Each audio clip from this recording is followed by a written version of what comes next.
Hi everyone. कल हम अपने प्रीवियस लेक्चर में फिगर ऑफ स्पीच पढ़ रहे थे।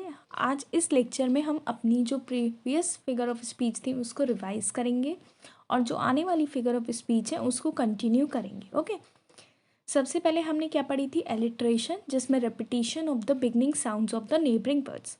पास में आने वाले वर्ड्स थे उसका रेपिटिशंस था।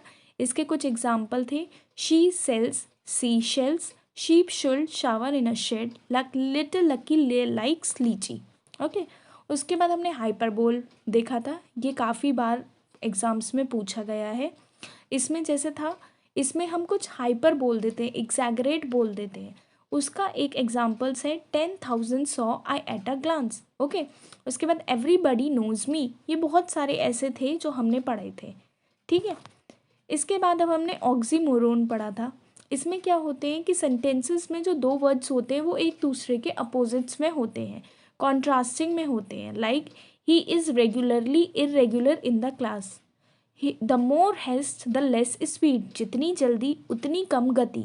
मतलब ये कुछ ऐसे ऑक्सीमोरोन थे जिसमें हमने दो कॉन्ट्रास्टिंग वर्ड्स को देखा था। उसके बाद हमने सिमिली पढ़ी थी।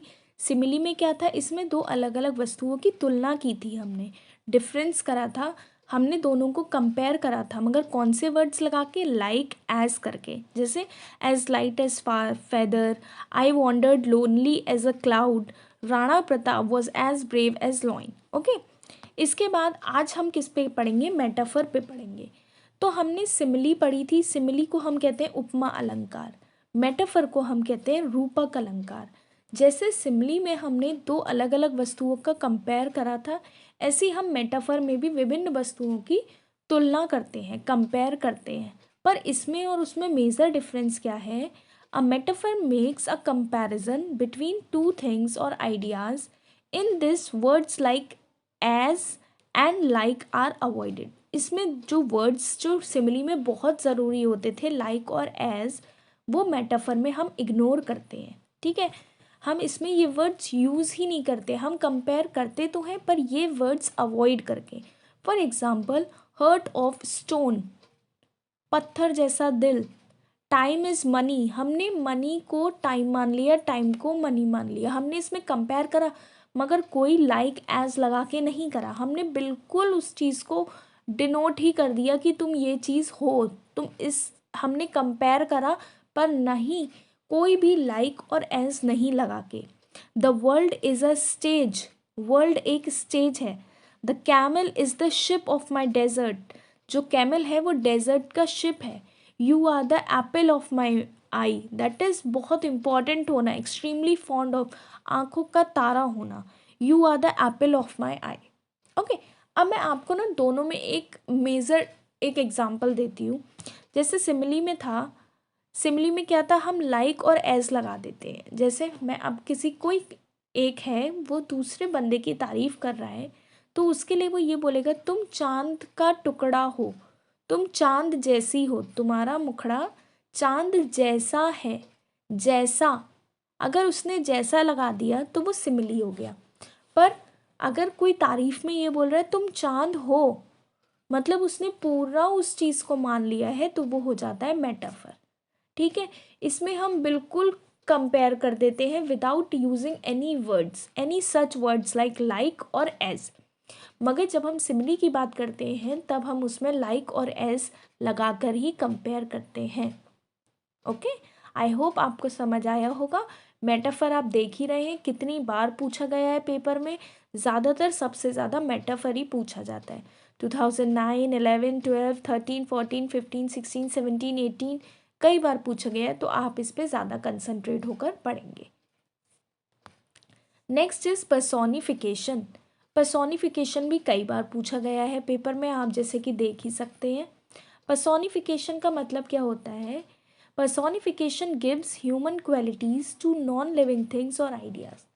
ह्यूमन क्वालिटीज़ मतलब लिविंग थिंग्स की क्वालिटीज़ जब वो नॉन लिविंग थिंग्स में डाल देते हैं।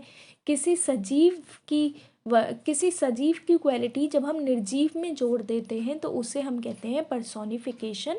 हिंदी में कहते हैं उसे मानवीकरण। जब किसी अदृश्य वस्तु या विचार को व्यक्ति के समान सजीव मान लेते हैं, तब हम उसे क्या बोलते हैं? पर्सोनिफिकेशन। जैसे मैं आपको एक एग्जांपल देती हूँ, opportunities knock at the door but once. अक्सर केवल जो हमने देखे हैं एग्जाम्पल्स, उसमें ये वाला जो एग्जाम्पल है, opportunity knocks at the door but once, जो अपॉर्चुनिटी है, कोई अवसर है, वो केवल एक ही बार दरवाज़ा खटखटाता है। इसमें अवसर जो है वो देख लिए बिल्कुल इनविजिबल है, अदृश्य है, वह खटखटाने का काम कर रहा है। खटखटाने का काम तो कोई एक जीवित प्राणी ही कर सकता है। तो ये चीज़ क्या हो गई, हमने नॉन लिविंग थिंग को लिविंग थिंग की क्वालिटीज़ दे दी। Let not ambition mock their useful toil.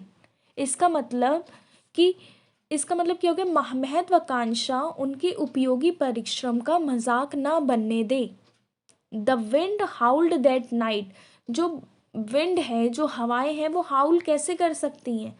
तो यहाँ हाउल का मतलब है मेकिंग लाउड नॉइज। जो विंड है वो रात में इतनी तेज चल रही है कि the wind is howling. Howling मतलब making loud noise. Okay. Angry clouds. बारिश बहुत हो रही है, लग रहा है बादल बहुत गरज रहे हैं। क्यों? बादल बहुत गुस्से में हैं। बादल कभी गुस्से में हो सकते हैं? गुस्सा तो हम लोग करते हैं, गुस्सा तो जो सजीव होते हैं, जो लिविंग बींग्स होते हैं, वो करते हैं। तो हमने यहाँ पर रिलेट कर दिया। The flowers talk to them in the garden. हम कहते हैं हवा चल रही है, अब तो फूल ही फूल एक दूसरे से बात कर रहे हैं। तो वो चीज़ पॉसिबल नहीं है। बात करने की क्वालिटीज़ तो लिविंग बींग्स में है, बट जब हम उसे नॉन लिविंग बींग्स में कन्वर्ट करते हैं, कंपेयर करते हैं, तो हम क्या यूज़ करते हैं? Personification. Experience is the best teacher. अनुभव ही सर्वश्रेष्ठ शिक्षक है। अब यहाँ आप देखिए, अनुभव इनविजिबल है, नॉन लिविंग थिंग है, पर हम उसे शिक्षक की भांति मान रहे हैं। अब आप ये कहेंगे हम वर्ड्स को, सेंटेंसेस को डायरेक्ट क्यों नहीं लिखते, ये सब क्यों यूज़ करते हैं? आप डेली के अपने रूटीन में भी बहुत कुछ ऐसे फिगर ऑफ स्पीच यूज़ करते होंगे, कुछ ऐसे अलंकार यूज़ करते होंगे कि आपको पता नहीं होगा, पर अपने वाक्य की शोभा बढ़ाने के लिए आप ऐसे वर्ड्स यूज़ करते हैं। इन्हीं सब को हम क्या कहते हैं? फिगर ऑफ स्पीच बोलते हैं। इससे क्या होता है, हमारे जो वर्ड्स होते हैं, जो सेंटेंसेस होते हैं, वो और एक्सप्रेसिव बन पाते हैं। ठीक है। इसके बाद है हमारा एपोस्ट्रोफ। ये आप देख रहे हैं कितनी बार पूछा गया है, 2009, 11, 12, 15, 17। इसकी बहुत एक छोटी सी ट्रिक होती है। मैं अभी ट्रिक से पहले आपको समझा दूँ ये होता क्या है। In this the writer mentions the absent और inanimate object as alive and writes about them. इसका मतलब ये है, इसमें जो राइटर होता है, वो जो पीपल जिंदा नहीं है, जो एब्सेंट है या इनएनिमेट ऑब्जेक्ट्स हैं, उनके बारे में भी लिखता है, उनको जिंदा करते हुए। जो चीज़ नहीं है, जो लिविंग बींग्स अब मर चुके हैं, उनको भी वो ऐसे लिखता है कि एज सच वो जिंदा हों, एज सच वो अलाइव हों। फॉर एग्ज़ाम्पल, इसमें जो मैं आपको ट्रिक की बात बता रही थी, उससे पहले मैं आपको हिंदी में एक्सप्लेन करूँगी। इसमें किसी निर्जीव, अदृश्य वस्तु या विचार को या किसी भी मूर्त प्राणी को जीवित मानकर संबोधन करते हैं। ठीक है। इसमें वस्तु या व्यक्ति के पश्चात कॉमा। आप देख रहे हैं मैंने जितने भी सेंटेंसेस लिखे हैं, इसमें कितने कॉमा यूज़ करे हैं मैंने, या फिर एपोस्ट्रोफी। जो ये वाले साइंस होते हैं, इसमें सबसे ज़्यादा ये यूज़ होते हैं। अब ठीक है, इसके एग्जाम्पल हैं twinkle twinkle little star, how I wonder what you are. इसमें हम स्टार से बातें कर रहे हैं, हम अपना ही कोई भी जो हमारी विचार हैं उसे हम जिंदा मान के उससे बात कर रहे हैं।